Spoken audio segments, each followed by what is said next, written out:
లేఖలు 45వ లేఖ పరాత్పర రూపం మే 2, 1946. ఈ మధ్యాహ్నం కొందరు ఆంధ్రులు స్త్రీలతో సహా వచ్చి భగవత్ సన్నిధిలో కొంతసేపు ఉండి వెళ్ళారు.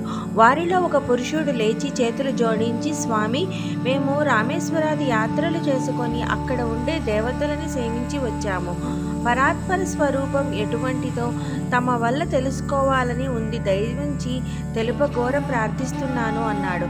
భగవాన్ చిరునవ్వుతో, అలాగే, అదే మీరు చెబుతున్నారు కదా, అన్ని దేవతలను సేవించి వచ్చామని. అన్నీ తానైనప్పటికీ ఈ అన్నిటికీ అతీతంగా ఉండేదేదో అదే పరాత్పర రూపం. అన్నిటికీ అతీతమన్నమాట. మీరు ఆ దేవాలయాలన్నీ చూడటం వల్ల ఇన్ని దేవుళ్లకు మూలమైన పరాత్పర స్వరూపం ఎటువంటిదో అనే యోచన పుట్టింది. అవన్నీ చూడకుంటే ఈ ప్రశ్న వస్తుందా అన్నారు. అప్పుడు శ్రీవారి ముఖ వికాసం చూస్తే పరాత్పర రూపం తాండవం ఆడుతూ ఉన్నదన్నమాట. ఆ కళ్ళల్లోని తేజస్సు, ఆ మందహాసం చూసి తీరాలి. ఆ యువకుడికి ఆ మాటలు అర్థం కాకపోయినా శ్రీవారి కృపా వీక్షణంతోటే సంతృప్తి చెంది సహచరులతో సహా నమస్కరించి వెళ్ళిపోయాడు. వారటు పోగానే భగవాన్ ఉత్సాహపూరితులై సమీపవర్తి యొక్క ఒక భక్తునితో, ఇదిగో చూడు, వారి మాటల్లోనే యథార్థం తెలుస్తోంది.